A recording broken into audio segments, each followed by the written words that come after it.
Welcome to the show. Welcome to the show. Hey, thanks for joining us. This is Breakroom BS. I'm Gable, and my co-host here is Dave. Okay, that comes off sounding like you're better than me. Oh. When in fact, you are better than me. Oh, thank you for the compliment. I'll take it. But we both know that's not true. Oh, we are equals. It's like how back in the 50s, whenever like you wanted to go into a diner and get a piece of pie, but if you're black, they're like, you gotta get out. No, they just told you to sit in the back of the diner, right? I think they're like, this is a whites only diner. They said you get no whipped cream on your pie. I can't imagine because it's white. I didn't even think of that, but sure. I can't imagine living in a world where they're just like, this is a whites only. I'm like, well, that's dumb. Dude, that's a really It's so weird. Yeah, you hear about segregation like that in history all the time, but you're like, where'd it go, man? I miss it. If you actually, this podcast is officially sponsored by Hulk Hogan. Yeah, it sounds like I'm just digging my hole deeper and deeper, like I'm a Jew in the Holocaust. Did you set yourself up for that on purpose? No, I was like, I'm just gonna use it. Oh my god! No one's gonna respect that joke ever because it's stupid. I don't care. Oh god! Oh boy! We don't endorse segregation or the Holocaust. No. We just have dark. This is how I look at it. Dark. This is how I look at it. Of humor. Anytime I'm gonna be racist, I'm like, black vagina rules, and so does Jewish vagina. All vaginas should be treated equally. Interesting. Yeah. All right. How can you be racist? It's vagina, man. Vagina rules, right? You get to work to bring all the vaginas all I know together. Is never go ass to mouth. Were you there when I said that to Jackie? Yeah. She's like, what the fuck are you talking about? She's like, I don't know what's going on. That's pretty funny. Speaking of racism, did you see, where's he going with this? Gable looks worried. I'm always worried. Did you see New Day was commenting about Hogan? Yeah, I read the whole thing. Yeah. It was a very neutral, but like, I don't know how to explain it. It was like neutral, but not neutral at the same time. Yeah, it seemed neutral, but they're kind of like, yeah, we're just gonna not talk to him if he's a dick, basically. Yeah. But like they obviously don't like what he did, but they're willing to accept him if he's changed. Yeah, that's the thing. Like, and I read Titus's as well, and it sounds like he was saying, like, it seems like they're just everyone that comments about it is questioning that his apology was actually genuine. I mean, it probably isn't. Because he, I don't know, did I tell you how he had, like, a meeting backstage, and everyone was there, and he had to just talk to everyone at Extreme Rules? Remember if I told you about that? No. Yeah, so I think that's where he kind of, like, he had to apologize. You may have. He had to, like, apologize to everyone, and then they're all like, Hulkster! I probably didn't say that. What's his real name, you know? Terry Bollea. Terry Bollea? That's a dumb name. Alright. That's why he's Hulk Hogan. Whatever. Did you know that they got the rights to use the Hulk from Marvel in the 80s? Really? Yeah. Huh. That was back when Marvel was like, we don't have money, we don't care. Yeah, that's fine. Do what you must. Now things are different. Yeah. So welcome to our show. This is Breakroom BS. This is our show. And you're listening to it. And you're listening to it. You could be listening to it anywhere now. Did you see we got a thing that we're on another one? No, what are we on now? I don't remember. Soundcast? I know we're on Spotify. We are on Google Podcast. We are on Stitcher. We're on Pocket Cast. We are on... Anchor's away, man. Yeah, Anchor. Thanks to Anchor. We are on Anchor, technically. Breaker. Overcast. Is that the new one? Yeah, that's the new one. Radio Public. And we've had 1,000 listens on each one for a combined total of 0 listens. Yeah, that's that. My math is off. But yeah, make sure you subscribe to our YouTube channel so you can listen to all our stuff on there. Wherever you may be at, if you're listening somewhere else, just subscribe to our YouTube channel. That's our hub, man. It has links to everything on there. Yeah, we don't even know if this is going to end up going on the other ones just because we haven't tested uploading from your computer. This is going to be a full episode. The other 2 that we have on Spotify and etc. are short episodes that we kind of just recorded on the fly using my phone. Episodes, yeah. Yeah. So yeah, hopefully they're there. You know. Yeah. So we're we're gonna go over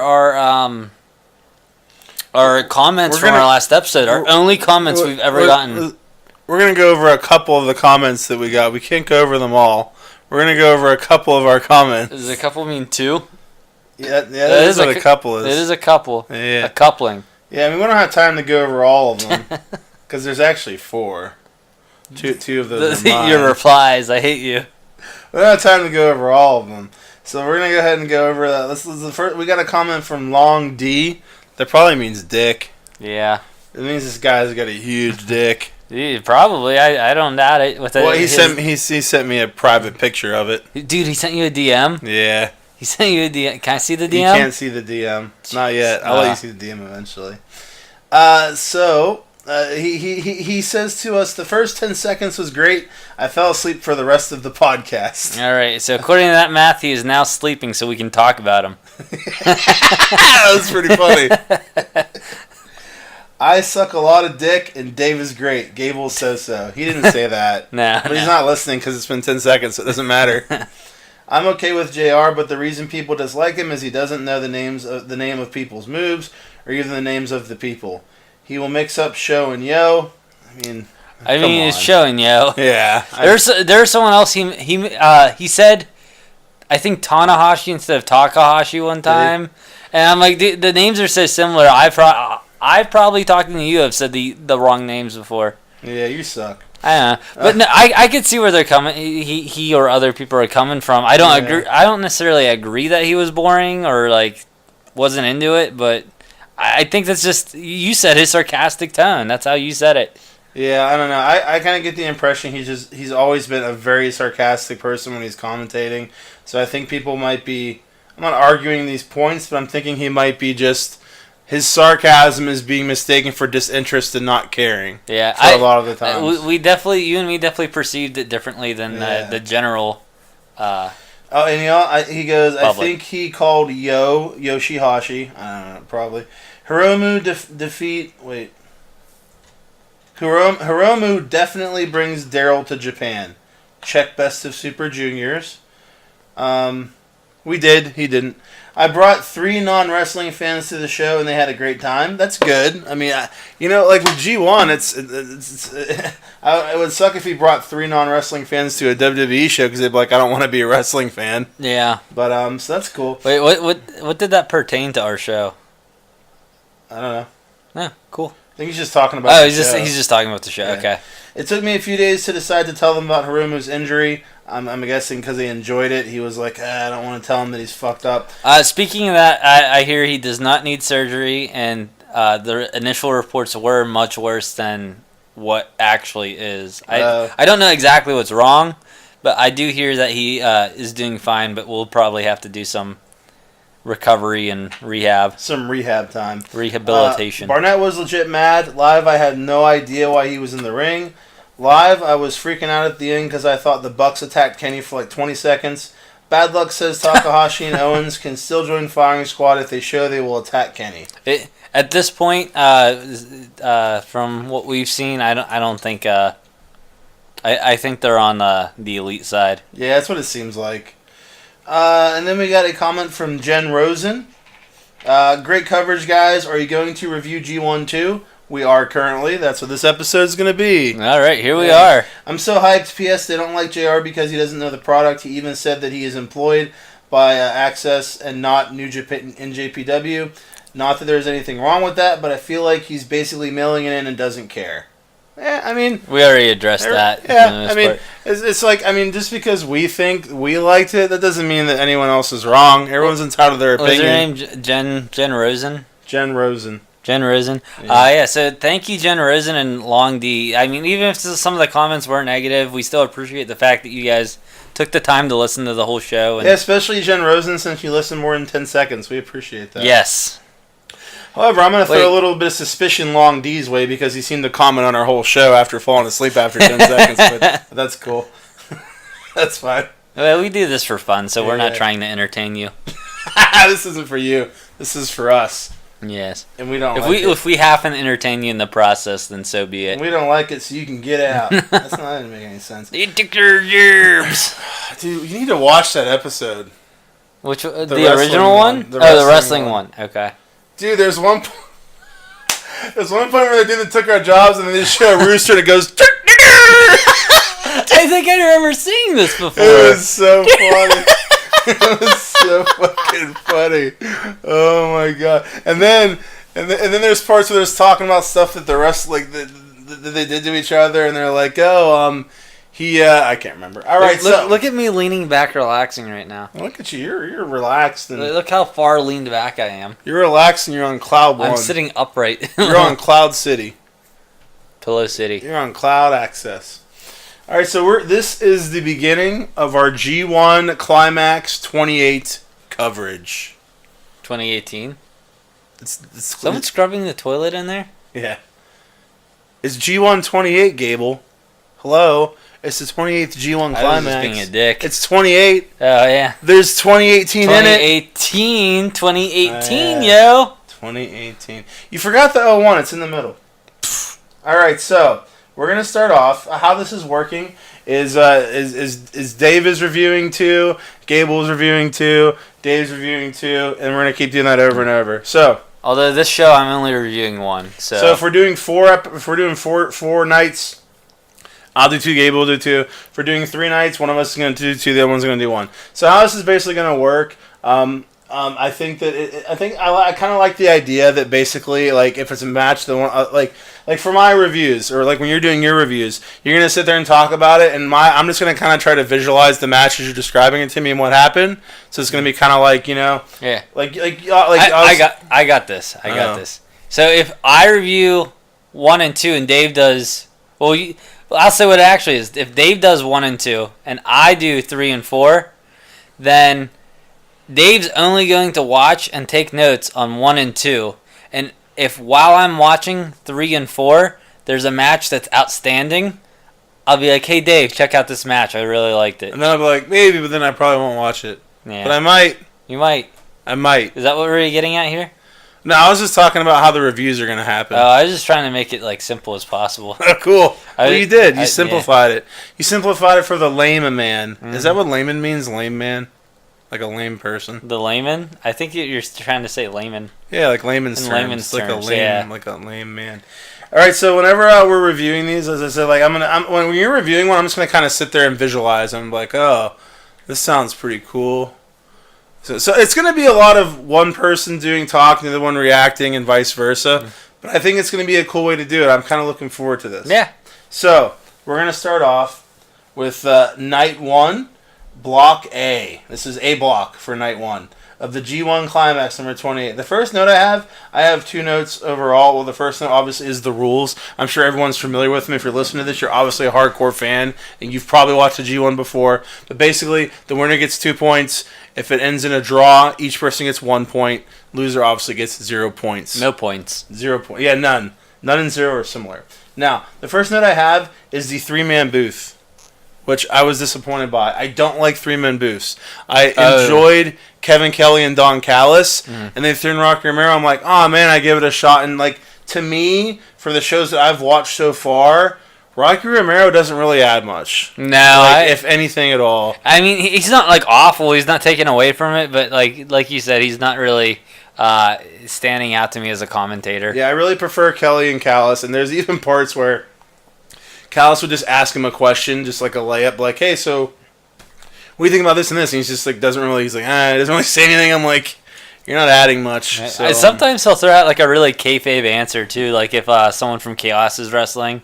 I don't know if you got any of that on the shows. Yeah. Okay. Yeah, and he's all like, yeah, I don't want to say anything about. I'm like, come on, dude. But I mean, he's not horrible, but I prefer 2-man booths. I just think 3 people is. I don't like 3 people. But the first match we have is Yoshihashi versus Togi Makabe. Right? Makabe, that's how you say it. Either Makabe or Makabe. Makabe, one of the 2. So there's kind of a theme going through these matches on this first night for me where I was like, I don't know. But then like almost every match turns out really good. Yeah, dude. That's what I kind of noticed when I was watching. I'm like, I'm not really looking forward to this one so much, but then I'm pleasantly surprised almost every time. I know what you're talking about. Some of the matches like just have like a real slow start to them. Or like, yeah, this is going okay. And then like by the time you get to the end of the match, you're like, shit, why was I even thinking that before? Well, even so, it's just like the people in it. You know what I mean? Because like, there's certain people I look forward to. That's another thing. Yeah, that's what I was kind of getting at. And then like I'm like, oh look, it's Makabe and then Yoshihashi. All right, hopefully it's all right, I guess. But I'm like, oh wow. So this some of the highlights of this match. Hashi took a brutal German suplex, but he just no-sold it and got up and all fired up. I'm not really a fan when they do that. Like, it's not as bad when someone takes a German suplex and you see them kind of roll and get right up, because you can kind of say they rolled through it and they didn't take the brunt of it. Yeah. But I'm just not a fan of like no-selling moves, because to me I'm like, well, then how come it hurt him when he did it the other time? Yeah. You know what I mean? Like, in kayfabe, it's kind of hard for me to get behind when people just, like, take a move and get up and then just get fired up. I'm like, well, then why didn't it hurt him? I definitely used to have that thought whenever I was first starting. But, like, I don't know, dude, there's been times where I've, like, landed on something a certain way. And then I'm like, oh, that wasn't so bad. But then I'll, like, land... I'll fall the exact same way, but just the way I landed, like it'll just hurt more. It'll hit like a, I don't like a more of a boned area, so it's more fragile feeling. I don't know. So I can just chalk it up to just how they landed on it, or like what power. I guess I don't know. Gable's a wrestler. I'm not critiquing your thing right now. I'm just being funny. You made it sound like you're like. There's times when you made it sound like you're a wrestler. No, I just physical labor. Gable's a slave. Physical labor. Physical labor. Yeah, but I don't know. Like whenever someone's just getting dropped on the back of their head, you're like, all right, this should have some effect. Yeah, I mean, I've obviously never taken anything crazy like that, but I mean, I've fallen on my elbow before, and I'm like, okay, that I seemed fine, but then I'll like fall on my elbow, and I'm just like. Oh, I need to lay here and like sleep this off. Sleep this off. I'm not getting back up. I'm done. I'm tired. I'm done. Okay, so we have another spot here. This was actually a great spot, so you got to kind of visualize this. Yoshihashi's sitting on the top rope, kind of facing outward, right? He's just straddling the rope, sitting there, look like facing outward. So Makabe is behind him on the second rope and holding him and trying to German suplex him off of the top while he's sitting on behind him. You following me? Yeah. Okay, so Hashi he's holding on, he won't budge, so Makabe takes his head and fucking smacks it off the post twice, and then grabs him and fucking German suplexes him from the fucking top. Jeez, he made it happen. Dude, and he fucking hit hard. I was like, oh my god. It was a real tough looking spot, real brutal. So then we have Makabe then follows it up with a knee drop from the top rope right after that move. And then he wins by pinfall. So this one was Makabe by pinfall. It was a surprisingly good match. I thoroughly enjoyed it. Next we have Bad Luck Fale versus Hangman Page. Fale came out with a fuck 'em shirt, which I thought was funny. Yeah.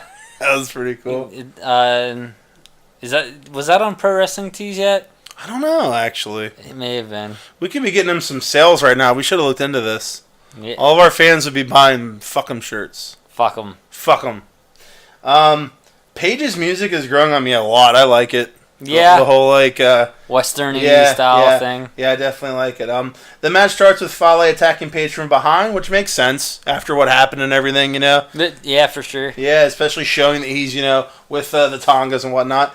Fale Page throws Page on top of a group of chairs in the crowd. You know, a lot of times he'll grab a guy and kind of throw him into like a whole bunch of chairs. Yeah. He fucking kind of. I need to turn that off. When he fucking threw him, he went like on top of all of them. And I was like, oh my god, that looks so painful. Jeez. Instead of just kind of throwing him and pushing him down. Yeah, you're not gently falling into them. I was like, Jesus, why'd you do it like that? You're hitting the top of the chair in the back, possibly. Man, fuck that. Tonga Lao came down to ringside during the match. At that point, I was like, why isn't someone coming down to watch Page's back? Yeah. And I was kind of like, that's dumb. Like, I mean, there's people, like, Omega's there, you know? I didn't even think about that. I did. That's the first thing I thought. I was like, all right, someone come help Paige. Please help him. And no one did. And I was like, oh, yeah, you could have Chase out there or Yujiro. Yeah, I mean, yeah, I thought it made sense for someone to come down. But Lau grabbed and tried attacking Page, but Page super kicked him, so he prevented from getting jumped by Lau. Page was going to go for the rite of passage, but Tama Tonga runs down. Not Tama Tonga. Tongaloa. So a third person. Oh yeah, Tama Tonga did. He's fighting Fale. What am I talking about? Yeah. For a minute, I thought he was fighting Tonga. So yeah, Tama Tonga ran down, and all three of them jumped Page, and Page won by DQ, which I guess they're saying it's very rare for the DQ finishes in the G1 Climax. Yeah, dude, you got one on the first night. I was listening to it may have been that night or the next night, but I think Kevin Kelly was the one who gave reason to like why they never like. I got a note about that. Can I bring it up now or? I mean, I already kind of brought it up, so I guess you're just gonna. This is my review, but fine, go ahead. I'm sorry. Just take my heat. I'm sorry. Just take my heat. I only get one show this one. That doesn't mean anything. I'm gonna only get one sometime too. All right. No, let me find it so I can also talk about it. I'll give you a second here. Or you can just do it. I think Kevin Kelly was the one who was like, the referees don't like to call DQ because they like to let the fans have a finish to the match. You don't want to like send the fans home without a finish. I'm sure many WWE fans could definitely agree with this. Yeah, that's a very it's a very WWE thing to do. Is to not Yes, it was definitely a really great point. No, it's in there somewhere. It's in there somewhere. I'm not going through all these notes to get there. But yeah, it's a great point. That's definitely a WWE thing to do. Look at Extreme Rules. I'm pretty sure like over half of them were bullshit fuck job finishes. Dude, so I'm watching SmackDown just because for shits and giggles, I was caught up on everything, and I'm like, I need some wrestling to watch. I'll put SmackDown on to see what happened. And dude, Jeff Hardy comes out. I remember you telling me about how the match ended. They even showed like a highlight about how Jeff Hardy fought Shinsuke. Got low blowed before the bell rang. Jeff says ring the bell anyway, and then immediately gets the Shinsuke knee to the face to end the match in like 10 seconds. They recap that, and then Jeff Hardy comes out, and he's like, I'm challenging Shinsuke tonight to get my belt back, and it gets set up that's going to be the main event. Right then and there, I'm like, I guarantee you that it's going to be like a real good match or something, or a decent match as far as WWE terms are. And Orton's and then right as soon as Jeff Hardy's about to win, Orton's going to come out and screw it up. Dude, that match happened. That's what happened. Jeff Hardy, Shinsuke put on a decent match, and right as Jeff's about to get the 3 count, I reach for the remote because I'm like, I already know what's going to happen. And as I'm turning it off, Randy Orton pulls his leg out of the ring. I'm like, I knew it the whole fucking time. So dumb. So predictable. WWE sucks. WWE sucks. Yeah. So Page won by DQ, and then Omega, Ibushi, and Owens run down to help, and I'm like, yes, I got happy because I was like, at least they came down to help at the end. There wasn't anyone there watching his back. Yeah. But at least they all came down. And I was just glad that Page won and got the points. I'm like, sweet, because I really want Page to win. I'm rooting for Page. I agree. Dude, he's definitely gonna be one of the guys that I'm like. On my off nights, I'm going to be tuning into his match. Yeah. But, oh, fuck, where was I going? Something about poop, I think. Yeah. I don't know. All right. What do you got next? Well, I mean, about what you were saying about how Kelly brought up about the refs. Like, remember me complaining about that? I'll be like, how come they never DQ him outside and stuff? This is annoying me. He convinced me. He gave me an excuse. It may not be the best excuse in the world. Like, they just want to have a good match. I mean, you have your rules, but whatever. And I think he even mentioned, like, especially with something as important as the G1, we don't want to have a bunch of stupid endings and stuff. He's like, forget the rules. So, yeah, he convinced me. Dude, this is one of those things that when you're watching a movie, you're like, this is such a stupid fucking plot hole, and all they needed was one line of dialogue. Right. This is your one line of dialogue, and you feel better. I know, he gave it to me, and they win. They get this win because of that. Next, we have Evil versus Michael Elgin. Michael Elgin, the Terminator. Yeah. Wait, the cleaner. Wait, the best bout machine.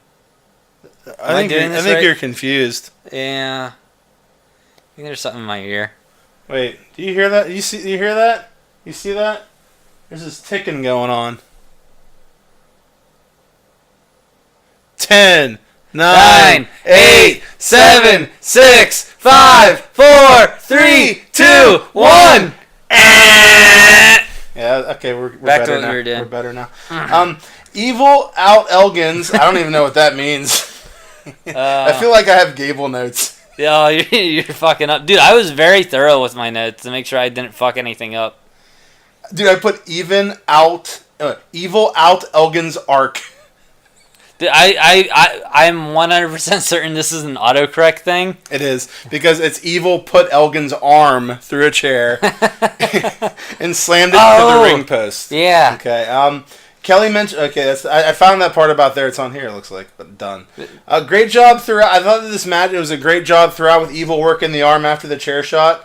He grabs his arm at one point, and they're both standing on the apron, and they both just jump off the apron, and he fucking smashes it into the guardrail. So they're doing a great job of him just destroying his arm. There's a great false finish when Evil hit Darkness Falls, which you know what that is. I can't remember it, but it's a fireman's carry where he's on their back and he kind of turns it into a sit down power bomb. Okay, yeah. Yeah. He hits the Darkness Falls. Honestly, dude, I thought it was over, and I'm gonna address these false finishes. Is a sit down power bomb? That's like the Batista bomb. Okay. What is like a move that they like throw someone down in between their legs upside down, like a kind of like a one-winged angel style move. That's like a Michinoku driver, I think. It's like a driver. Yeah, I think it's a Michinoku driver. A Michinoku driver is when you kind of slam them and sit down, and they kind of land a little on their head. Because there's times where I go to make a note for something like that, and I'm like, I don't even know what to fucking call this shit. Yeah. Okay. Yeah, Yeah, the normal one that people do, I think, is a Michinoku driver. People like switch it up and do different variations and stuff, and there's like 1,000 names for moves.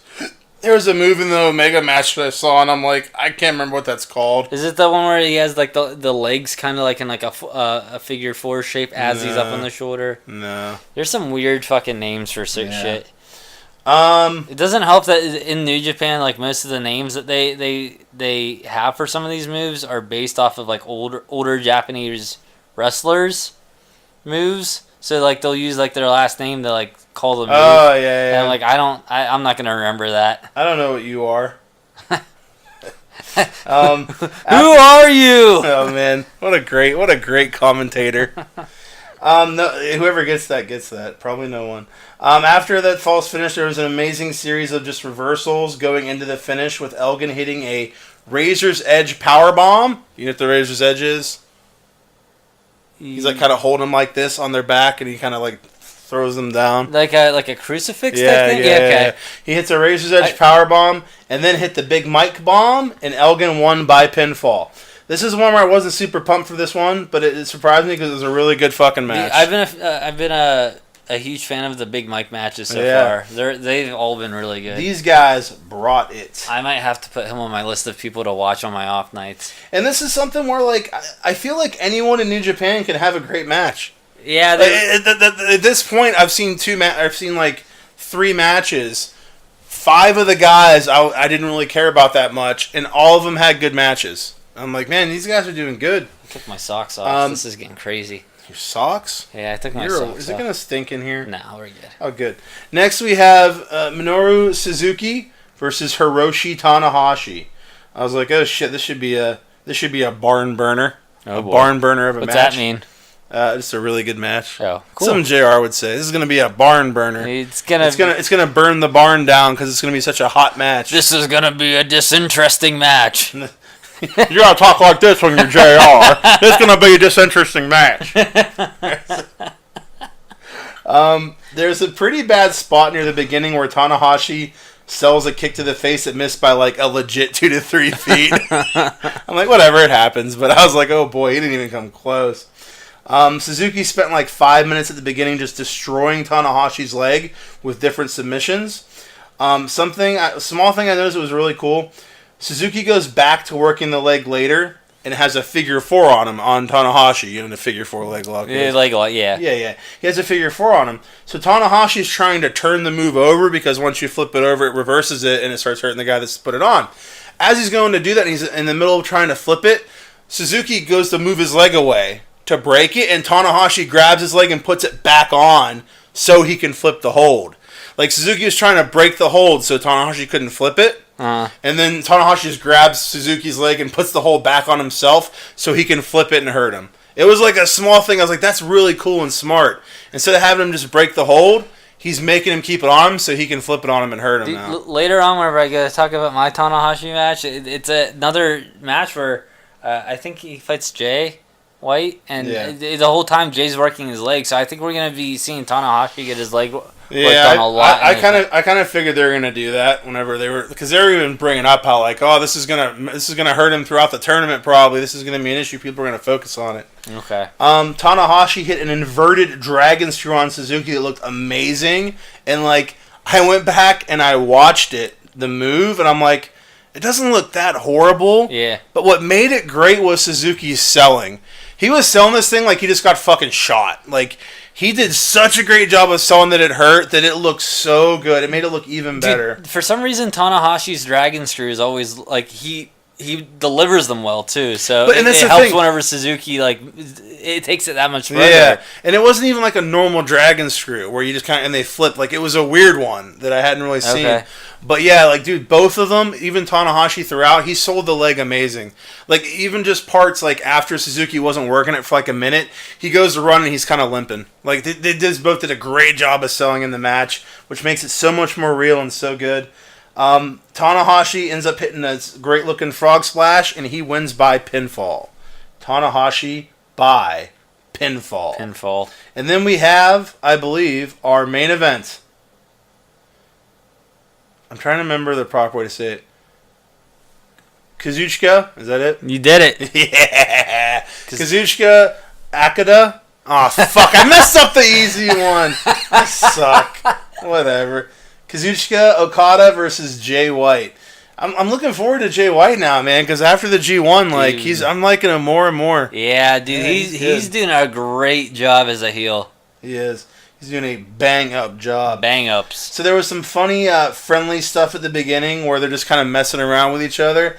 But then Okada just goes to pat him on his fucking head, and White just loses and starts beating the shit out of him. He starts chopping him like crazy.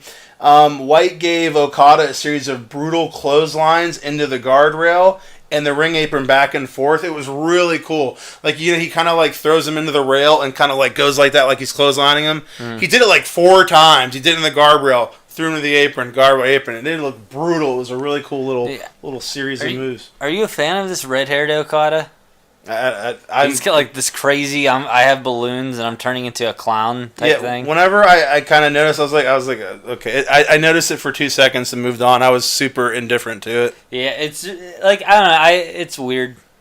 it's weird. It's weird. And he going up to this, I always like the few matches I've seen him, and he's just like this stern faced, like, yeah, I'm better than you type guy, still having like a face aspect about him. He's going through a midlife crisis, but not being midlife because of his title loss. He's just really sad about losing his belt, and now he's gone fucking crazy from losing it. He's going insane. He's gonna kill the Batman. Dude, don't do that. He's turning into a clown. Just break his back. He'll be fine if you just break his back. That's Bane. That's more like a Michael Elgin or someone else. Michael Elgin can be Bane. Yeah, I guess Joker is more of like a tall Asian dude. That kind of makes sense. It's the body type. I'm talking about body type. The body type. Dude, I want to rewatch The Dark Knight, but Okada be the Joker instead of Heath Ledger. I think it'll be an interesting. He'll just be sad about losing the belt the whole time. You want to rob his bank? I'm just sad. I want to play with this balloon. So, there's a funny spot in this match where White kind of rips the ring skirt off the apron and just basically puts it over Okada's head and starts suffocating him with it. And then he just politely puts it back on. Like, it's really funny. I did see that. Yeah. Probably because the sponsors have to be displayed or something. Yeah, it was funny the way he did it. Yeah, no. So when Okada does a crossbody off the top rope, he yells Scooby-Dooby-Doo. Yeah, I did watch this match. I saw that. That was weird. And the commentary says it has something to do with Ospreay yelling Pip Pip. I guess it's some kind of inside joke or something. I don't know. Maybe. There was a spot where White does a side suplex to Okada, fucking basically throwing him over the top rope backwards. It looked kind of dangerous.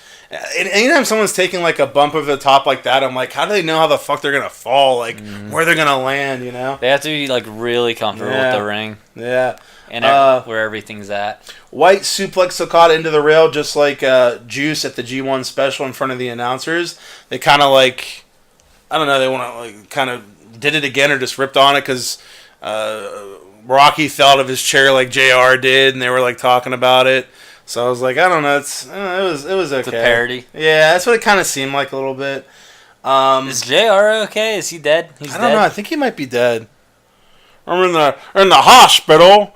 In the hospital with a fractured anus hole. Oh, I got some medication. Did you just arg like a pirate? What? Did you go arg? I thought you were like, arg, I got this medication. I was like, why is JR a pirate? It was more of a grunt, but that's how it works too. I think it's better if JR's a pirate. He's trying to get some booty. He's Juice Robinson. Him and Juice Robinson are gonna go swashbuckling. That sounds really fun. I want to do that. He's gonna call him Yo. He's gonna call Juice Robinson Yo. All right, let's see here. So then Jay White brings a chair in and pushes Red Shoes down with it, and then Okada drop kicks it right into White's face.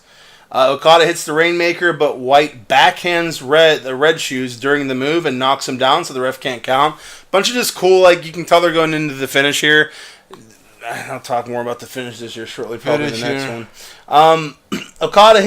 White hits a low blow and throws the chair, nailing Okada in the face. Then hits a Blade Runner, and Jay White wins by pinfall. Really good match. Really good match. White cuts a really good heel promo afterwards, too, where basically he's like, fuck everyone. Fuck everyone, this is my chaos. Yeah, he says it's his chaos, his G1, and Okada is done. Sounds like he's trying to take over the chaos there. I'd like to see a new reign. I didn't really feel like Okada did anything, at least from what we were watching. Like, it didn't really seem like there's a leader of chaos, or that there really even is a chaos. It just kind of seems like, hey, let's put a chaos logo on our merchandise, and then that makes us part of a group. Yeah, I think some of the groups could really... I don't know, I mean, I guess they do a lot of tag matches, which helps the group thing. You know what I mean? Yeah. I guess when they do a lot of, like, you know, faction versus faction, it kind of helps, but... Yeah, I don't know. I want to see more camaraderie out of... No, I agree. I'd agree with that. Remember when I was trying to read the word camaraderie the other day? Camaraderie or something. I said something stupid. I was like, what the fuck are you saying? Commemorate. Come on, my face is how you say. Yeah, there it is. That's it for night 1, man. So now I'm gonna do night 3, and then Dave's gonna do night 2 after. It makes sense, right? Just to go like back and forth. Yeah, it makes sense. So next we have the G1 Climax 28 night 2. 18 night 2. 2018 night 2. B block. It's 20. Oh yeah. AIDS. B block. You say AIDS? No. Why would you say that? You can't make fun of people with AIDS. Arg like a pirate? You want arg like a pirate? You can't make fun of people with AIDS, Gable. Pirate AIDS? You can't make fun of people with AIDS. Don't turn this around on me. You were making both black and Jewish jokes earlier. I turned it around on you. like you're like, get me out. I don't want to get in trouble for making fun of the AIDS people. You didn't make fun of AIDS people. You just said they shouldn't be allowed to live. It's okay. Oh, boy. No one's listening. No one cares. That's a good point. Everyone with AIDS should be allowed to live forever like Magic Johnson.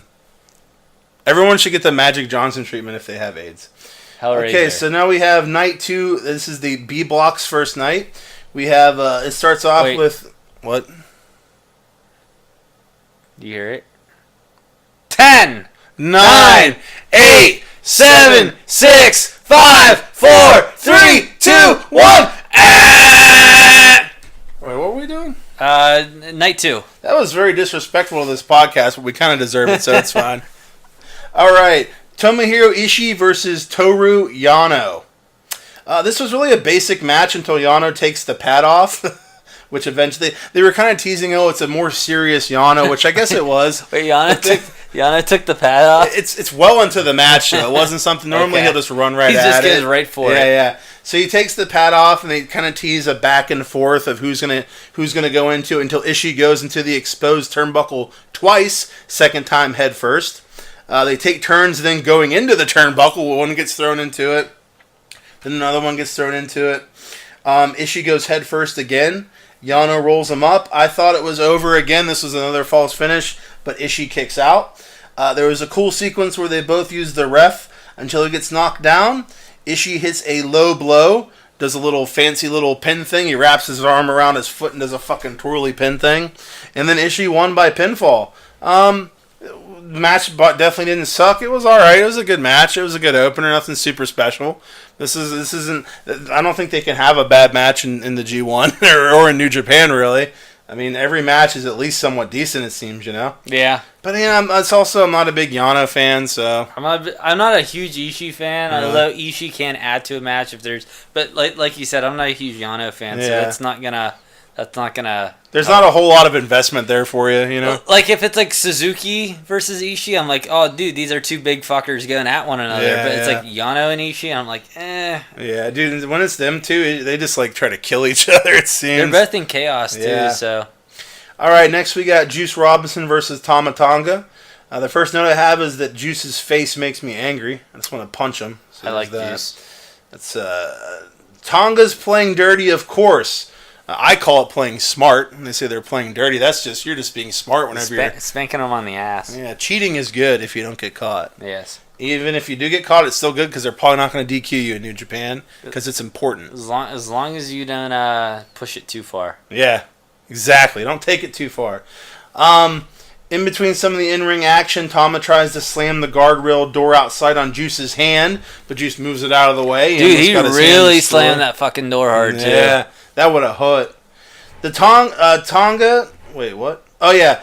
Tonga Lao jumps Juice outside while Tama has the ref distracted, doing some more dirty tactics. Juice goes for pulp friction, and Tonga gets on the apron, distracting. Juice pulls him in the ring and kicks his ass. Anytime someone does that, I'm like, you're stupid. Anytime I see them do that, whenever they just grab the person and start beating them up, I'm like, this isn't going to help you at all. Someone's going to beat you up now that you wasted your time doing this.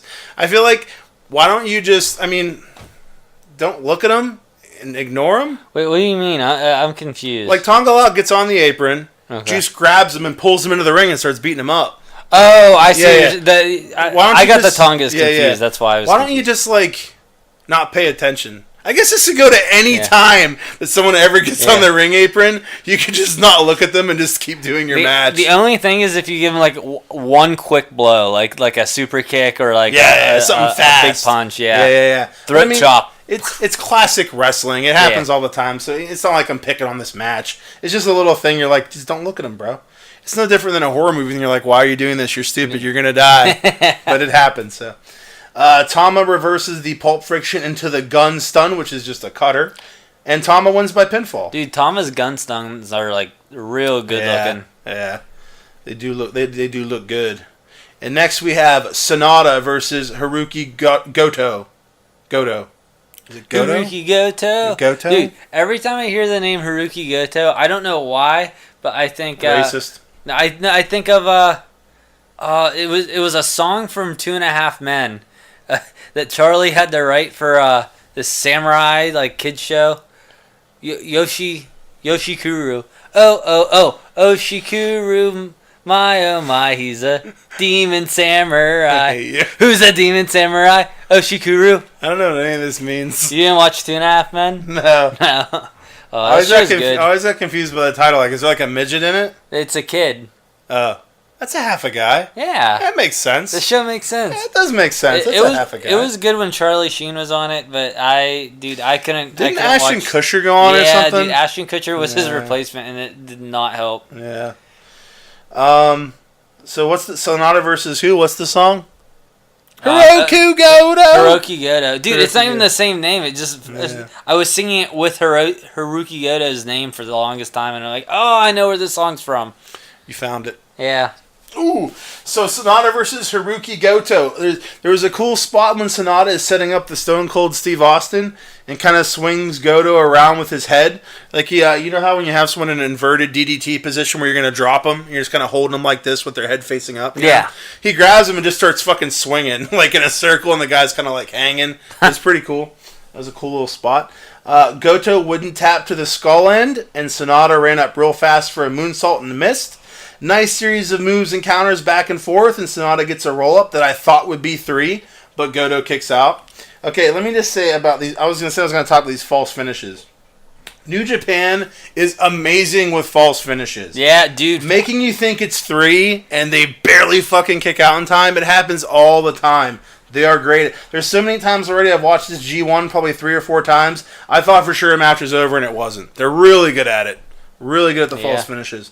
Goto hits a cool variant of the reverse GTR, and after almost getting the GTR reversed, Goto hits it. So he hits his finisher and he wins by pinfall. Goto by pinfall. And after, what we're going to do is we're going to go over the current score after each show at the end of the show of what it is for everyone. So we'll do that at the end. And you kept asking about this next match, so we're going to go over Zack Sabre Jr. versus Kota Ibushi. Oh, Kota Ibushi. I would just like to say that I was listening to Dave Meltzer and Brian Alvarez, and Dave Meltzer said this match was fucking amazing. Really? Yeah. Dude, I hated this match. Dude, I liked this match. I fast-forwarded through it. Dude, I was getting so annoyed with all the fucking, like, every time, like, something happened, it was like Zack Saber's just like, all right, here's a weird submission, go. I mean, that's kind of his gimmick. I know, but I don't know, it was boring to me, and I couldn't watch it. Yeah, as I watched it, I was like, I already knew what it was going to be. I'm like, he clearly didn't like this match because you kept asking if I saw it with like this annoyed look on your face. And I was watching, I was like, yeah, he must have just got bored with the submissions. Dude, there were so many fucking submissions. I was bored out of my mind. Yeah, dude. Probably the first 10 minutes was a lot of mat wrestling with counter after counter from each guy. Lots of stiff striking in this, in between the mat wrestling, which I thought was kind of cool. See, the reason I enjoyed this was because I like watching... There was a Cody Rhodes match that was very much like this, where there was like 5 minutes at the beginning where they just did mat wrestling and mat wrestling, mat wrestling. And I like it. I just like watching just like how they counter the stuff, how they get out of it, like the stuff like that. So I enjoyed it. Yeah, to me, it was just like...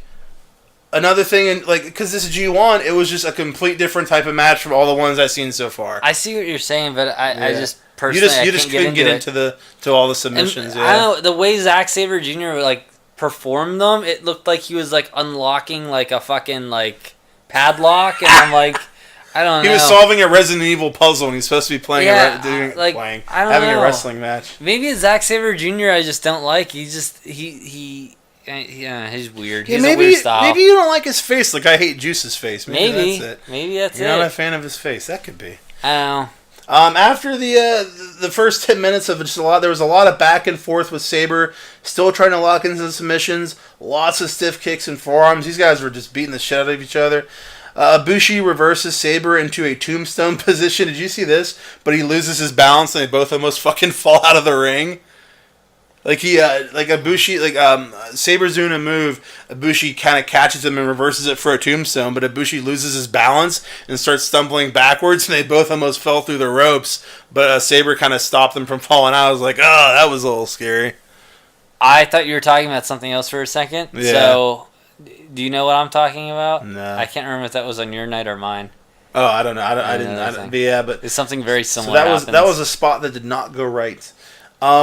Lots of awesome as fuck counter wrestling from both guys toward the end, leading to the finish.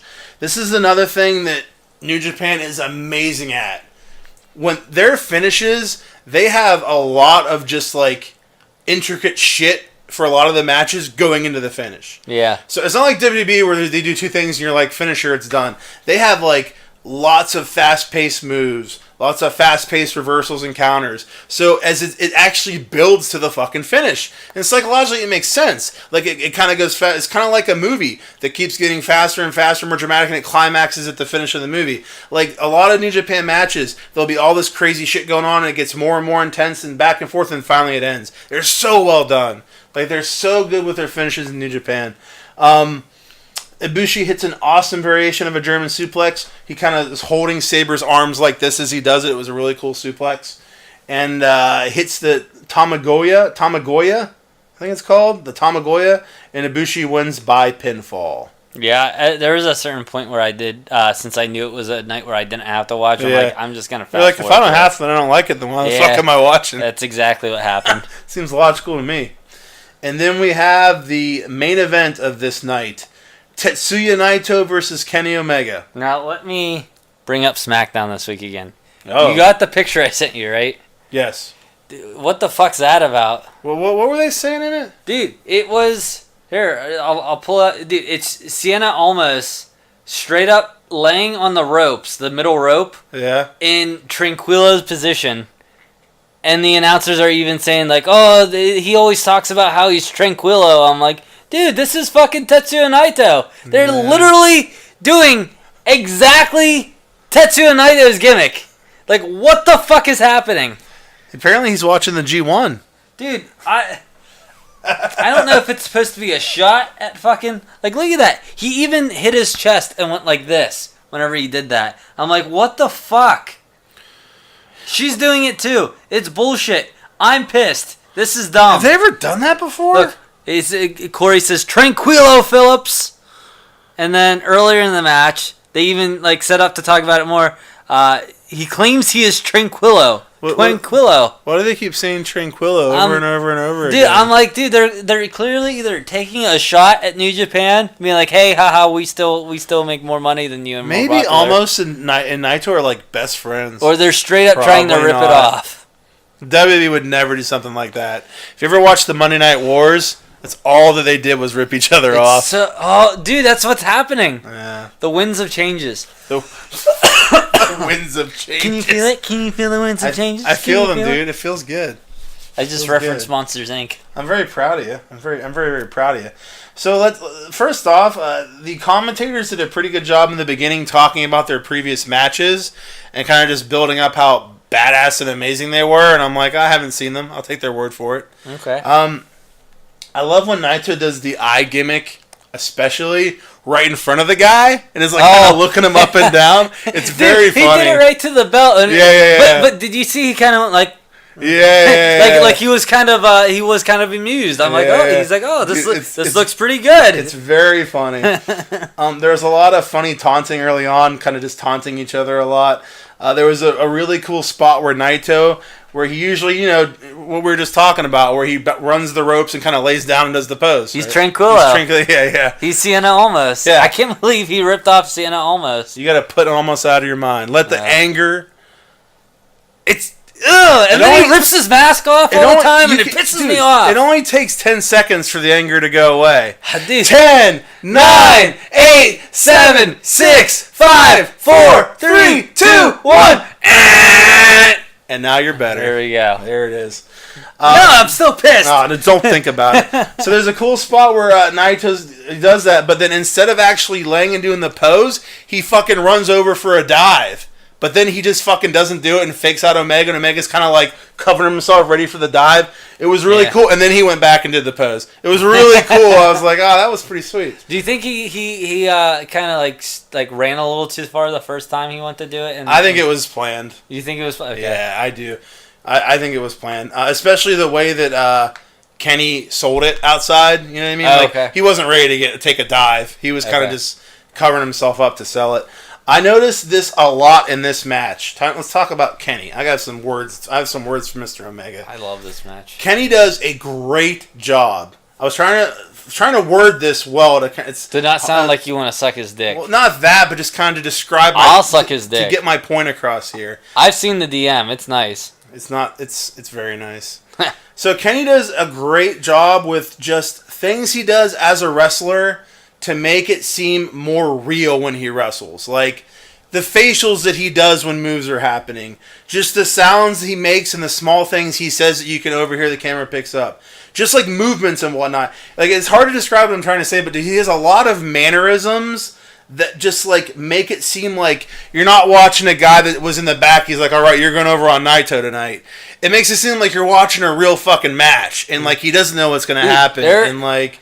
It just makes it seem much more real and enjoyable. Just little things he does throughout the whole match I noticed. Yeah, there's a little more than a handful of times that I've actually caught myself forgetting that the New Japan is like all scripted and worked it's and whatnot. All work, yeah. But like every single one of those times, Kenny Omega's been in the ring. Yeah. Yeah. He's really good at it. One thing though is Omega shouldn't say you can't escape whenever the guys can escape. He did it to Cody too. It was really funny. Yeah, I know. So I was like, that's funny. Maybe it's on purpose. It's like a kind of a little. So you funny understood thing. the text I sent you. Yeah, because I already had a note for it whenever you sent that. Dude, Kenny went the distance with a fucking springboard crossbody, all from the inside all the way past the guardrail on Naito, which was impressive. Naito reverses the One Wing Angel into a reverse Hurricane Rana. Every time I see a reverse Hurricane Rana, I'm like, ouch. Those are the. Is that the thing that WWE calls the Frankensteiners? Yeah. Okay. Except this is like one where he did it from behind, so he kind of falls back. Yeah, on his head. dude. Even New Japan, they call it the reverse Frankensteiner. It depends. Sometimes, depends on who, but yeah, it depends on who's saying it. Because there's one point, and I think it was actually in this match where someone goes to call it a Frankenstein, and one calls it like a reverse Rana, and I'm like, I was like, you guys are just you're all over the place with the name of this move. I don't know what the fuck move this was, but Naito had Kenny set up for like a pump handle move. And it was kind of a side powerbomb, which was really cool. Like, he puts his hands underneath him and grabs him and kind of lifts him up and did like a side powerbomb. I've never seen it before. It was a really cool move. Kenny has Naito up and gets reversed into a wicked Dustito.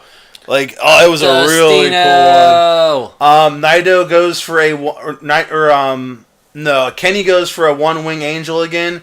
Naito tries to reverse it, and Omega fucking plants him with like a variation tombstone where he drove him into the mat and sat down. Yeah. Oh, dude, that was the move where I just yelled. I was like, oh my god! Like, I yelled out loud when I was watching it. Great fucking move. Awesome fucking counter from Naito to Omega. Omega's trying to do the One Wing Angel again from the second rope this time. And Naito kind of does like a sunset flip powerbomb. Reversed it. It was a really cool move. Omega kicks out of another Dustito, which I was like, holy shit, I thought it might have been over there. This is what I was talking about before, leading to the finish. Great series of fast-paced moves and reversals, just building the momentum of the match. Naito goes for a Dustito, and Omega reverses it into like a sit-down tombstone pile driver, which was amazing. He hits a J-Driller on Naito, and Naito fucking kicks out of that too. I was like, these guys are going all out. And then Omega hits the One Wing Angel and wins by pinfall. That's the only time for the moment, I guess, that I'm able to be like, I know what's going to happen next, is when he hits the One Wing Angel right now. Yeah. Because dude, as soon as someone breaks out of that One Wing Angel, it's gonna swerve. I'm gonna be swerved. Everyone's gonna be fucking swerved, and it's gonna be a big fucking moment. Yeah. That's gonna be the person who's gonna win that match. That's gonna be what they should do is that should be the guy that beats him for the title in his run. It has to be. Yeah, that's definitely what they should do. Dude, great fucking match. Really good match. I thoroughly fucking enjoyed it. Dude, and that's the end of night 2, Block B. I mean, to talk more about that move, like, it's how many fucking other guys can you like? Whenever they put their finisher move on, you're just like, that's the end. Like, dude, it used to always be like that. And dude, but then WWE prostituted finishing moves. He's probably so they meant nothing. And I mean, who else has some good finishing moves in New Japan? No one. Dude, well, for a little bit, Cody, whenever he did his in Ring of Honor, his Crossroads, I'd be like, all right, that's the end of the match, because there'd be a few like breaks for the Crossroads where it doesn't get performed, and when he does it, I'm like, all right, it's done. But I think he switched. He has a new finisher or something now. Yeah. It was where he puts him on his back. Yeah. But dude, I wish it was always like that. Like, I wish like half the guys had like finishers that were real fucking finishers. I mean, it would be cool. It would make it mean a lot more whenever they actually do kick out of it. It's a big deal. Yeah, maybe not half the guys. That's a little excessive. Maybe 3/4 of the guys. Yeah, that's more than half. I made it worse. Maybe like 3/7.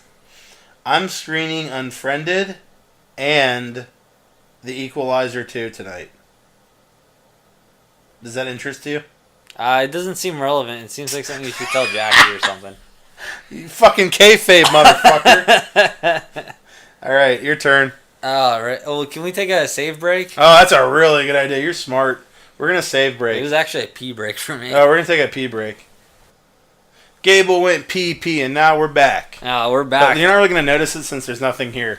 Yeah, we're, well, that was weird. All right, let's move on. Let's just gloss right over it and move on. Wait, Nothing happened. 10, 9, 8, 7, 6, 5, 4, 3, 2, 1. I couldn't even see the clock that time. But That's it still probably worked. the last one this time. Yeah, that's what I was actually thinking. The one that we ended.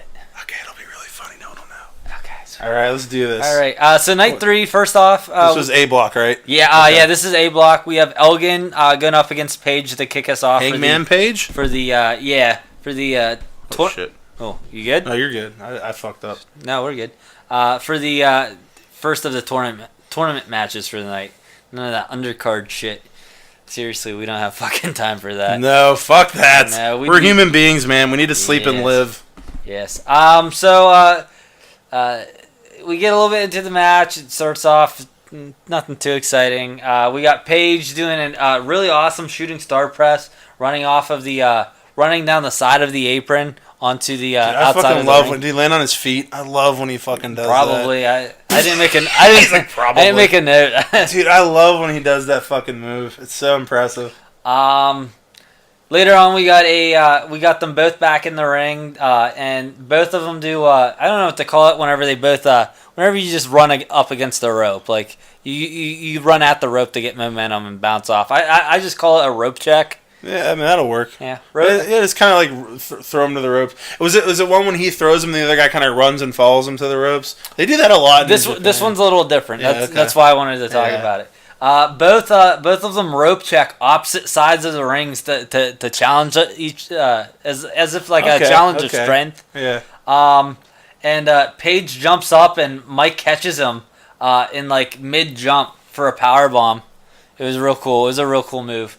He jumped like fucking like into his like straight up. So Paige jumped up to drop kick him, and his legs went around Mike's head, and Mike slammed him down for a power bomb. That's cool. Dude, this was one of the best matches I've seen. Second best match I've seen in the tournament thus far. Nice. Let's see. Mike does what the announcer described as Ospreay's Stormbreaker, but he started it from a hanging crucifix position. Dude, it was insane. Really? It was insane. It was a really cool move. Wow. Hangman displays awesome fucking strength by lifting Mike up. Dude, Mike's a big dude. Yeah, he is. He lifts him up and gives him a pile driver. Dude, I didn't think, I don't know. Does that seem unreasonable? You're giving weird faces. I'm into the story, man. It's like there's something on my face that like you're looking at. I'm not used to people being interested in what I'm saying. It's weird. Would it help make you feel better if I'm faking it? Yeah. No, just like a pile driver, just a normal pile driver. Yeah, just a normal pile driver. I get scared when people do pile drivers on big guys. I'm like, they're gonna kill them. Yeah, but whenever they were setting it up, I mean, obviously they made it look harder than it was supposed to be. But I'm believing it. I'm making it look like he's like really fucking like putting a lot of effort to fucking lift up. Well, dude, I think it's so much more dangerous when you do them on big guys like that. Yeah, because they could easily just slip out of your. Exactly. Yeah. Yeah. Let's see.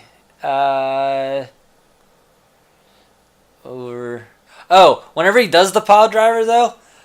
So imagine someone being set up for the pile driver, but like reach now over their legs. I think that's what. Oh, I see what you're talking about. Are you not talking about like whenever they reach around like this, or when they reach over both? Like imagine like I'm holding them. Yeah. And then I just put my arms up on his legs. And then basically you try to kill him. Yeah. I would be terrified being in either position there. Yeah. I'm like, can you just not take this move? I don't want to do it anymore. It's too scary. I don't want to kill you.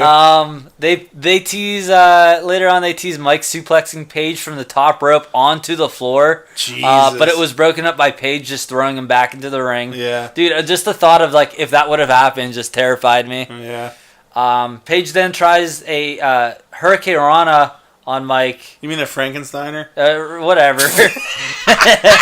Who knows at this point? It's whatever. But Mike then it's another situation where Mike catches him, but after he catches him from the Frankensteiner, Paige kind of just like powers through powers through with it and finishes the Frankensteiner. Oh, that's really cool. Yeah, like I thought it was getting reversed, and like it's like, no, fuck you, bitch, I'm doing this. That's move. pretty sweet. I've never seen that. Yeah, that was cool. Let's see.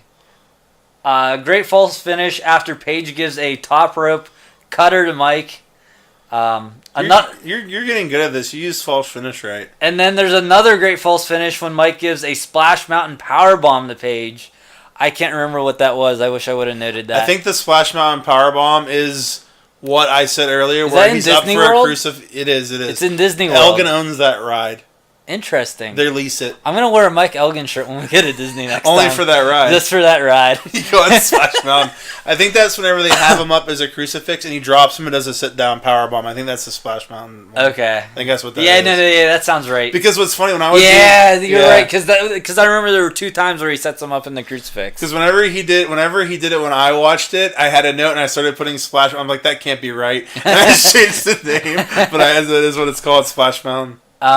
Then finally after a little more battling, like just punching and and normal. Sometimes towards the end they get to where they start beating the shit out of each other. Yeah. Elgin Elgin finishes it with a Elgin bomb for the 3 count to get 2 points for himself. Nice. That match sounds really good. Dude, it was a really good match. Yeah. Oh, man, it's real close to the Omega match, but like I said, dude, I love that Omega match. Dude, Elgin is someone where I looked at him and I'm like, this guy's going to be boring. Yeah, and he has been impressive. Mm-hmm. And dude, it helped that he's with fucking Paige. Paige is one of the biggest upcoming guys. Yeah, make sure you don't delete any of your notes because I can't put in my phone the points, so I'm gonna do it at the end. Okay. Next up we had Yoshihashi versus Evil. Evil. I wish Evil had 2 names. Yoshihashi's another guy that I'm just not like I think I mentioned earlier, I'm not like a huge fan of. Evil I like, but mainly most of my exposure is obviously the tag team work. Yeah, him and Sonata, that's a thing that I'm really excited about with this G1 is we get to see Evil and Sonata both take on some singles matches and kind of distinguish themselves as singles wrestlers. Yeah, I mean, it's going to be a much different than seeing them in a tag. Yeah. I'm sure, like, the people who've been watching New Japan, I've seen them a bunch of times, maybe. Yeah, well, fuck you guys. I mean, we haven't been watching it forever, okay? We have not. It's new to us, man. If I haven't seen it, it's new to us. Yeah, but there's still a few cool spots in here. Evil does this chair spot where where the legs of the chair are around the neck of Yoshihashi, and he uses another chair to just smack it off of him. Dude, the chair goes like he has it on his head. So Yoshihashi is basically wearing the chair as a necklace right now, and Evil walks over with another chair and just bats it off of him, and the chair goes flying. Why the fuck would he do that? Dude, it was real cool. How did he not fuck him up when he did? I don't know. Yoshihashi was probably holding it. If I had to guess, maybe pushed it off. That sounds like a cool spot. It looked really good. You're like, oh boy, he's killing him. Yoshihashi picks up Evil for a powerbomb, but loses balance, and they both fall out of the ring. That's what I was talking about earlier. Was it look legit, or was it like... I wasn't sure, but they carried on with it anyway, obviously. So you couldn't even tell if it was a... I don't like to use the term botched spot, but you couldn't really tell if it was an accident or not? I couldn't tell if it was an accident or not. If I had to guess, it was... But that's just me guessing. I'll tell you what, man. If it happened and you have trouble telling, then fuck that. It's part of the match. Yeah. Whether it was an accident or not, gave the commentators something to call back on. Yeah. Whenever they're looking a little worn out later, they kind of use it as an excuse, like, oh, that tumble out of the ring really messed them up. Really took a lot out of them. Yeah. That's some good commentating right there. Something that I forgot what I was gonna say. Oh yeah, no. Something I've heard a lot of insiders talk about in regards to people that actually have wrestled or like do commentary, like Pritchard or someone. They'll talk about how like they don't mind whenever moves are like messed up or botched or whatever, because if you think about it, it's not supposed to be a choreographed show. Mm-hmm. So when you see like a spot messed up, why wouldn't that happen in real life? You know what I'm saying? It's like I've even heard people mention that sometimes people legit mess up moves on purpose. Just to like make it seem more real. That's cool. Yeah, I was like, that's interesting. Yeah, like they actually do that to make it seem more real. And this may have been one of those scenarios. Yeah, you never know. But the match finishes with Evil doing everything's evil. And that gives Evil the pin. He won. He wanted it. Evil wins. He won. Let's see, dude. I was watching. I thought of this while we were talking a few minutes ago, and I before it loses my brain. Dude, I was getting really your brain before it gets lost in my brain. Whenever I was watching SmackDown, or maybe it was when I was watching. No, it was when I was watching SmackDown. I was getting really annoyed at like some of the commentating is just really fucking stupid. Like. Very blatant there. Like I think it was Corey's like the ref really needs to speed it up, and someone's like, "What do you mean speed it up?" It's like he means fucking speed it up. Like what do you mean by that? What's your question mean? How can you interpret this? Oh, dude, yeah, something when we were talking about that earlier, the good commentating. I'm like, man, this really reminds me of that bad commentating that happened earlier today. You're a real sadist. Yeah, what's that mean? Who goes? I'm gonna put something on I know will suck to make me mad. I mean, I'm kidding. I know why you did it. I get it, but it's just funny. In SmackDown's defense, it's clearly a superior show to Raw. To Raw. Did I tell you how I heard that? I guess Vince wasn't at Extreme Rules. What's that mean? Like Vince McMahon is at every show. Is he working on XFL? He's working on XFL. I'm hoping he was working on a brain tumor and he's about to die. Oh, that'd be so great. Normally, every show, Vince is there backstage running everything. He wasn't there and he left Triple H in charge. That doesn't bode well for Triple H at all. What do you mean? Why not? Because Triple H ran it and the show just sucked. Oh. In his defense, they all suck. Well, it was set up to suck, so I mean, that's not his fault. Thing, though. Apparently, they changed the orders of the matches that day. And you would think that was his decision. He put that Iron Man match on last, I think. Oh, no. I know. But, I mean, it's not like Vince can stop him once he's dead, so we just have to wait for Vince to die. Dude, the Sienna Almos show opened, versus AJ Styles opened the fucking show. It was a weird show opener, right? Oh, boy, yeah. That's weird, right? That is weird. AJ Styles shouldn't be opening a show. No. You know what's also really weird? Like, having your champ in singles matches. Maybe I'm getting used to New Japan, but the idea of, like... Non-title matches, you mean? A non-title singles match with the champ just really... I don't know. It irks me now. Yeah. I mean, it makes sense in a tournament setting. If they lose, like... Why wasn't it just a fucking championship match? Well, I think their whole thing is, like... They're not fighting for the title because the guy hasn't earned a title shot. So if they do beat him, it's like, all right, you've earned your title shot now. So now you can fight him for the title type thing. And I guess I'm just so used to this New Japan thing that seems weird. You're so used to good wrestling. Yeah. That's weird. It definitely shouldn't open the show, I feel, though. No, I'm in agreement with that. Okay. Or you shouldn't have the DQ match at the end of the show. Oh, boy. That's a bad idea. Oh, boy. So what are we on here? We just finished Evil. Makabe versus Minoru Suzuki. Let's go with that since I don't know the card. Let's see. There were some more chair spots in this one. They start clashing with the chair, dude. They both have fucking chairs and they're beating each other with them at the same time, which just I don't know. That was some cool like. The chair use is considered hardcore type stuff. Yeah. What are they just like hitting body shots? Or well, they're hitting they're hitting body shots, and then they're clashing the chairs together. Oh, like I gotcha. Fight with them. Yeah, I gotcha. So that was cool. Desperado's ringside for Suzuki, and he slides the chair in while they're in the ring later on.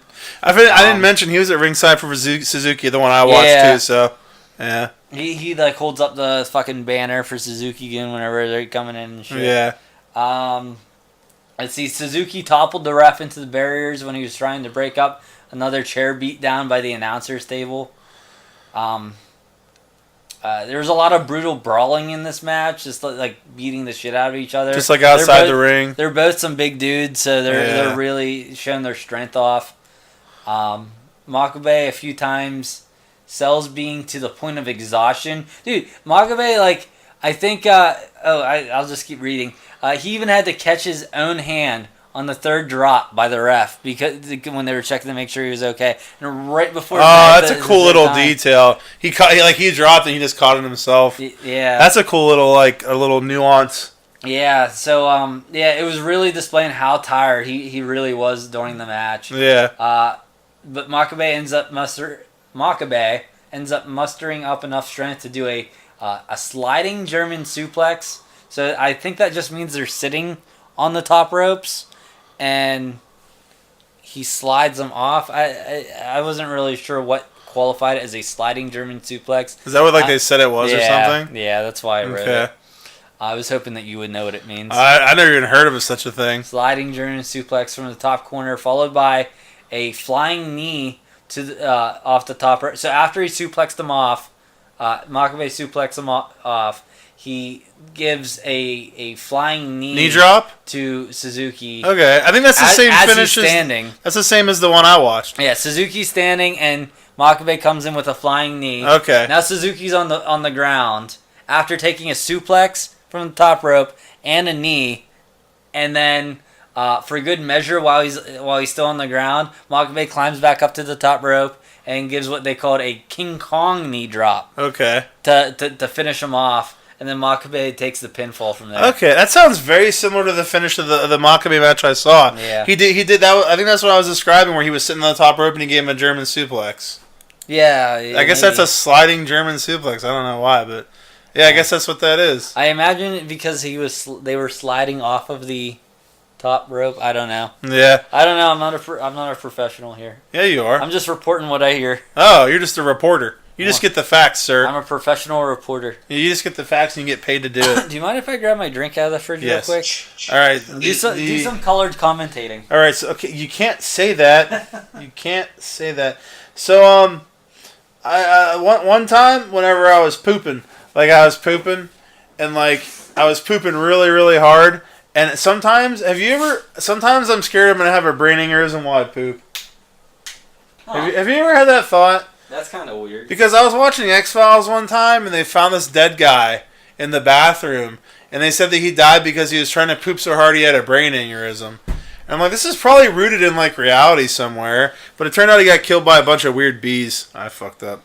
It turned out a bunch of weird bees killed him, but I'm always scared, that's what happened. You went on such a tangent. It's but incredible. No, sometimes I'm like, well, dude, what if this is it? And then I'm found dead on the shitter. That's lame, dude. Like Elvis. Yeah. That's how Elvis went out. Yeah. I don't want that to happen. So then I get careful and I stop trying to poop so hard.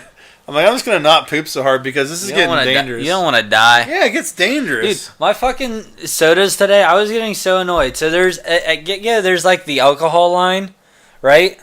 You know, that one at the far end? But, dude, that's the only register that was open, and everyone and their moms was trying to buy booze, and I'm like, I need to get to Dave's house. This is annoying. So I'm like, dude, can I take... I walk over to the guy who makes the food. I'm like, dude, can I just walk over to the one over by the gas pumps and have them ring me out? I just have these 2 sodas. And he walks me over to the... I guess he doesn't speak very good English, and he walks me over to the guy who's ringing out everyone, and who's clearly frustrated because he's ringing out this huge line. This isn't gonna go well. And he's like, dude, can you take him next? I'm like, I don't want to go next. Everyone's gonna get pissed at me. I don't want to go next. I want to go over there. And the guy's like, no, you can't go over there. I'm like, okay, I'm setting my drinks down, and I walked over to the gas pumps and I just got something else to drink that was in the other smaller fridge. You won. Well, I mean, I guess, but whatever. Dude, I like how he was like, so annoying. You like how he's like, let's go over here and I'm gonna have everyone hate you. Yeah, I'm like, dude, I don't want to do that. You're being a dick. All right, so let's see. The 4th match of the night, important match of the night, is the 4th important one. I mean, the other matches are still they don't count. I watched a few from the first night, and I'm like, these are good matches. They're fun still, but all they're doing is just setting up for the next night. Yeah. And I'll just watch the next night. It'll be fine. Yeah, I'll survive. Bullet Club will be fine. Hey, we are fine. All right, so we got Bad Luck Fale versus Okada. So you know how Okada does that fake out pat that he always does, where he's about to act like he's gonna beat the shit out of you, and he just pats him on the head. Him on the chest. Yeah, that's what he did to Jay. Yeah. Well, so this is a thing here. He's patting people on the head, huh? Yeah. I didn't even think about that. That's what pissed off Jay and made him start chopping the shit out of him. Well, he fucked up again. He patted he patted Bad Luck Fale on the Why head. would you do that? Dude, he doesn't look like he's a happy guy. Oh, he was so pissed off. He was so mad. It was so funny. He was angry. Then Bad Luck beats down Okada, throws him through the barriers, and then again through a few rows of chairs. Oh, boy. He's just manhandling Okada at this point. You fucked up. You fucked up. Okada picks up Bad Luck and throws it. Dude, Okada, like, they did not... The thing I was talking about with Hangman, where they were selling how, like, strong Hangman had to be to, like, pick up Big Mike, they did not do this at all with Okada and Bad Luck, because, like, dude, I mean, maybe they did, but, like, they not as to the point, same point. Okada picks up Bad Luck and throws him on his back, like, you know, like if I grab you by the shoulder and like by the crotch area and like pick you up and like throw you down. That's a body slam. Yeah. Okay. So he gives him That's a simple name. That's what it's called. All right. It's one of the simplest moves in wrestling. I like how you describe this move. I'm like, that's a body slam. All right. So he did this outrageous, crazy thing where he picked him up. And what? threw No, him I on didn't his think it was crazy. I know, but it was funny. But as he's giving him a body slam from lifting him up, Okada hurts his back in the process. Okay. They didn't really sell too much of that later on, so that was. Was it something surprising. where he was just doing shit to Okada on his back, or was it just like kind of he's just a heavy dude? He's a heavy dude. Yeah. I guess he threw out his back. Yeah. But I mean, he sold it for like a minute, and then it was done. Hey, Dave has back problems. He can identify with Okada. Yeah, there you go. Yeah.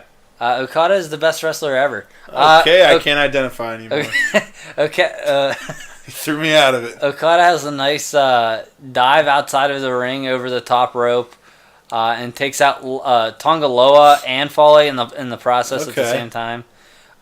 It was good placement of Loa, because like, dude, like it was just supposed to be at Fale, but then like you notice like it was one of those things that like they did it for a not like an out of kayfabe reason. Like they had Tonga Loa just walk up to Bad Luck and start asking him if he's like okay and stuff. Just so he'd be there to take. Just the so bump. he'd be there to take the bump and help catch him whenever he's going over the top rope. Yeah. So I thought that was a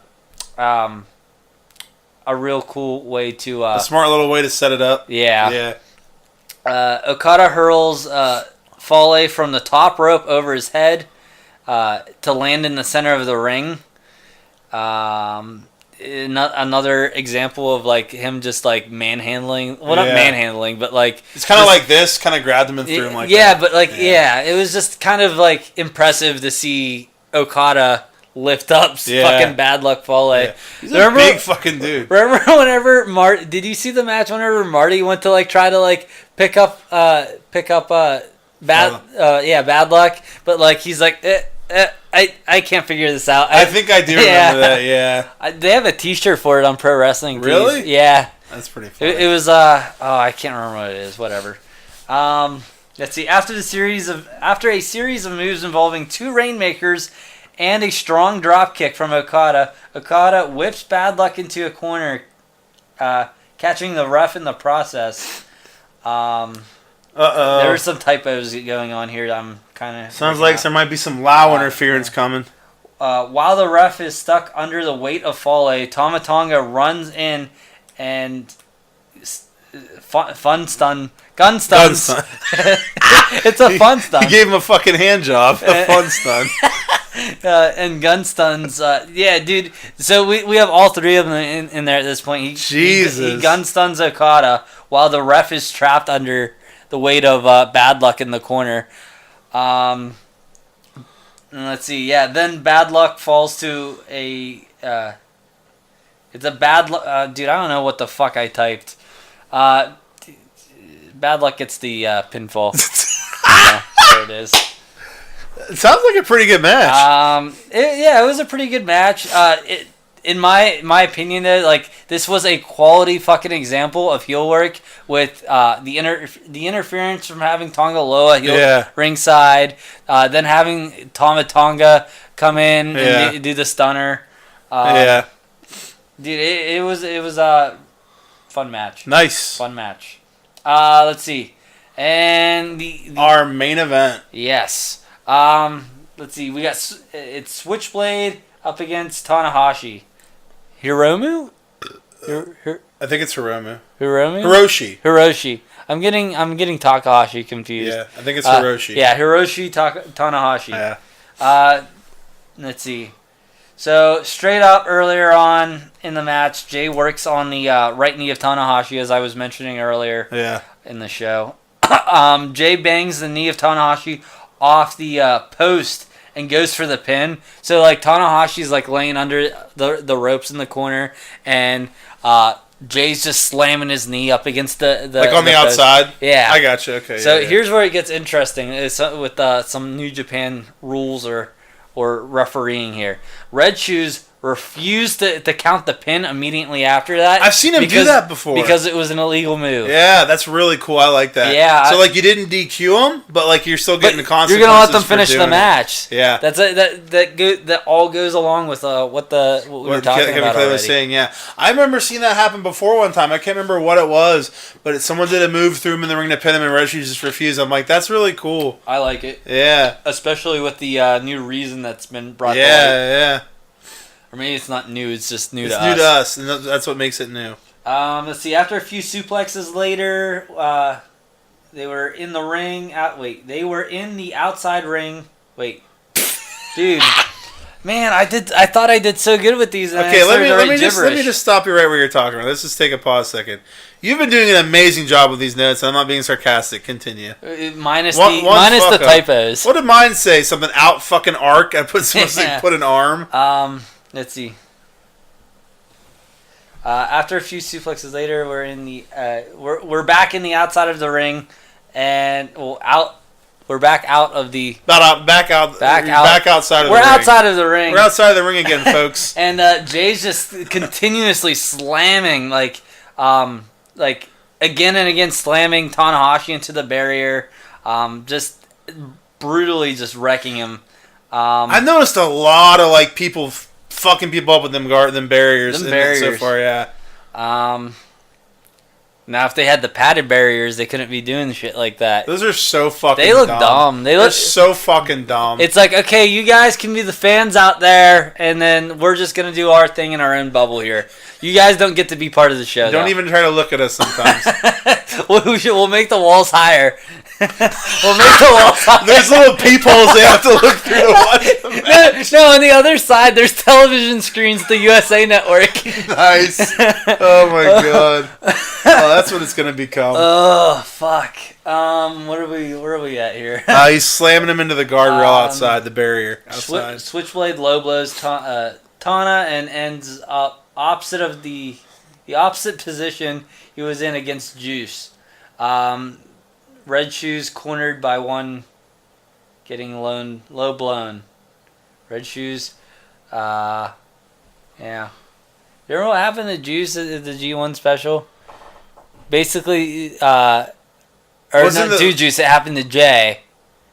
It happened to Jay. They're just in opposite positions where Jay has the upper hand. This time. I gotcha. Yeah. So it's cool when they call back stuff. Yeah, it's like a reference to that. Yeah. Let's see. Jay wrecks Tanahashi with a chair and finishes with a Blade Runner for the W. Jay won. Yeah, dude. I figured that Jay was gonna win this. Yeah. Just because whenever he beat Okada, I was like, dude, he's gonna beat Okada and Tanahashi in his first ones to be insanely impressive. He's clearly getting a huge push. Yeah. Those are two huge fucking names. I'll finish up what I have here, and we can talk about who we think's gonna end up winning. Yeah. Let's see. So Jay, dude, from what I can tell, Jay seems to be the new leader of Chaos. Yeah. He. I mean, I guess it's not official, but like. Did he cut another promo saying something? Yeah, like that? it's just. And no one's coming out disputing it. Yeah, no one's disputing it or anything. Yeah. So I don't know. I don't know what the fuck's going on with that. It kind of has me thinking that like. Our next like big thing going on with like Bullet Club might be a feud with Chaos. Yeah. Once they get past this stuff, once they get past this, because, and this kind of ties in with my prediction. I think it's going to come. You still need that or no? No, I'm good. Right. I think it's gonna all come back around with like Jay challenging Kenny for the IWG Heavyweight Championship, and I think Jay's going to be our next champion. It's a cool Not story yet. because Jay beat him for the U.S. title. Yeah, but not yet. I think it's going to happen. Dude, that could probably be our G1 Supercard match right there. Okay. But I think my for the near future, I think what we're gonna get is I think Kenny's gonna win his perspective block, and I think Jay's winning his perspective block. Obviously, I think out of those two, Kenny's going to win. And I just got sidetracked with another thought. You have thoughts. Well, I don't appreciate it. I'll come back to this. So anyway, so it's gonna be Jay from A block and Kenny from B block, and then I think Kenny's gonna win that. Dude. What I really like about New Japan is whenever they have those singles matches, like even if it's not a championship like thing, like there's Okada versus Omega 1, Okada versus Omega 2. Yeah. It's like part of a series. Yeah, and they make a big fucking deal out of it, and I love that. And I think this is gonna set up for the A block versus B block are White versus Omega 2. Okay. And I think Omega's gonna take that. And I think Omega's going to challenge Tama. Because he gets to choose, right, if he wins? Yeah. I think he's going to challenge Tama, and I think that will determine who has full reign of the Bullet Club. That would be pretty cool. You think that the main event in Wrestle Kingdom is going to be Tama versus Omega? I think so. That's like their WrestleMania, basically. Yeah, I think so. Okay. That's my guess. But, dude, here's the thing that's another really cool thing about New Japan. There's also the fucking Naito storyline that's also being worked on. So who the fuck knows what's going on? Like, I don't really have a story to go with my prediction, but I think the finals are going to be Jay White versus Naito. That's what I think the finals going to be. I don't really have any type of story or anything. That's just who I think it's going to be. That's all. Yeah. Which, I mean, there wasn't any story for the finals of the Best of the Super Juniors either. It was just Takahashi and Ishimori, so. Well, if we put the Bullet Club thing aside, then with yours, if it's Jay White versus Naito, then I think we have Jay White winning. No. I would really think, dude, it'd be such a great thing for White to win. Like, and another reason I think it might happen is because he just dropped the U.S. title to kind of just get it off of him to push him to the next level. You know what I mean? I think that, like, they were like, all right, let's just give this guy the big push. Dude, to beat Okada and Tanahashi in your first two nights is insane. That's just crazy that, like... He's clearly getting the big push. We might get swerves here, but, I mean... Because you never know in New Japan. There's so many... because they work on other storylines, it creates reasonable doubt for you as the fan of what they could end up doing. So great. Let me just verify. So, Switchblade won the last one, right? Yeah. Bad Luck won his. Yes. Okay, Makabe won his. Yes. Evil won his. Yes. And Elgin won his. Yes. Okay, so you want to go over the current score as of the first three nights? Sure. We have in Block A, all tied with 2 points each. Well, let's start with 0. Mm-hmm. All with 0, Okada, Suzuki, and Hashi, which it's kind of nuts that Okada and Suzuki have 0. Okay. Like, it's... because they're two pretty big names, yeah. Okada, Suzuki, and Yoshihashi all have 0. All tied with 2, we have Bad Luck Fale, Evil, Page, and Tanahashi all have 2. And leading with each having 4 is Jay White, Mike Elgin, and Makabe. Man, like, as of right now, it's like your 3 guys that are, like, you know, leading it right now are, like, 3 guys just getting the... Well, as I said of Makabe, he's been around forever. Yeah. But Jay White and Elgin, those are both just starting to get the big push. Yeah, you know what? Tiger Mask was another one of those guys during the Best of the Super Juniors who was an older guy who's been around for a while, and he started out really strong. I mean, his first 3 matches, he ended up going 6 points. Yeah. So, I think he's supposed to be. There's supposed to be a possible red herring. Yeah. Also, I think it could be a thing where they do put the older guys in these terms just because they're good, because they can just have good matches with some of them too. Yeah. But and then Block B, obviously we've only done one night so far, but Juice, Sonata, Naito, and Yano and Sabre all have 0, and we have Goto, Omega, Ibushi, Tonga, and Ishii all with 2. So that'll be more fleshed out when we get at least one more show in there. Zack Sabre deserves a 0. Look, that's not nice. He deserves it. You know who really deserves a 0? Juice. So we're both winning here. we're both winning on this one. Yeah, I like Juice, but I don't think he needs any sort of big push right now. He's kind of riding high with his U.S. title. Yeah, he just got it. Yeah, he needs to be there. He needs to soak it in for a little bit. So, I wonder who the challenger is going to be for that. Who do you think, dude? It could be someone that they could work out of this G1 thing. Well, someone he goes up against. Here's the thing. Yeah, it's a good spot to build a lot of like future feuds. But here's the thing with New Japan. Like when you watch WWE, you can kind of look like, all right, these guys are contenders for this title. Mm-hmm. Like these certain amount of guys. When you watch New Japan, like they could pull anyone could win. Like there's 20 guys. I'd say like 10 to 15 of them easily have a solid chance of winning the G1 with no flags being called. Out of these 20 guys, I could look at 10 to 15 guys and say that if that guy won the G1, no one would throw a flag and everyone would be like, wow, he won. That's cool. It's not something where you're like, why would they have him win the G1? Yeah. At least 10 to 15 guys, you're like, that guy could win. So my point being, like, you could take anyone from almost any spot in New Japan and put them in a title situation and you don't throw a flag. Like, WWE, their booking is so shitty the way they do it. You're like, okay, the main event right now in WWE, you can probably pick like 5 or 6 guys. You're like, that's all it's going to be. Who's fighting Lesnar at fucking SummerSlam? I can name 3 possibilities and that's it. You know what I'm saying? I can only name 2. Well, Lashley and Reigns now, but like when you watch New Japan, or you said Strowman. Strowman's your other guess. So when you watch New Japan and you're like, who you think is going to fight Juice Robinson, dude? It could be anyone. Yeah. Their booking is so well. Everyone is booked to a point where like they're all ready to be thrown into a big spot with no problems. It's so well done. Yeah. Yeah. So that's our first G1 review. Dude, that's our G1 results and reviews. I'm looking forward to more G1. I fucking love New Japan. It's great. You know what I watched? I told you what I was watching, I think, last night. The first Jay White versus Omega match. That was really good. Yeah. I need to go back and start watching some older matches. Yeah, because I feel like also it adds a lot to like their rematches and you see them later. Like the Okada series, there's tons of callbacks. I even heard mention that apparently in the Naito Omega one, there were callbacks to their other matches in it. Where if you watch other matches, they're doing stuff based on that. Like the other moves, so that's cool. Some of the ones I would recommend. I watched like a bunch of the Omega ones. Yeah. I guess some of the more recent ones would be the Jericho Omega one. Yeah. That was good. The White Omega one was really good.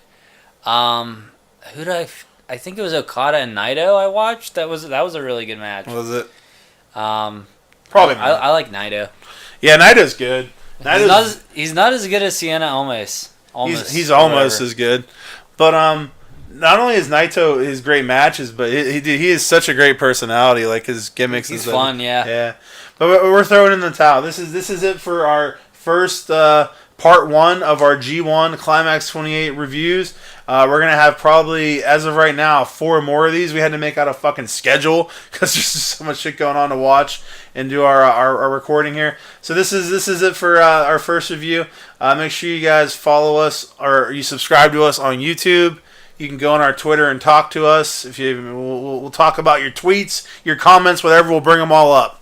Anything else to add there, Gable? Suck my dick? Yeah, I'll suck your dick. Bye, everyone. Wait! 10, 9, 8, 7, 6, 5, 4, 3, 2, 1.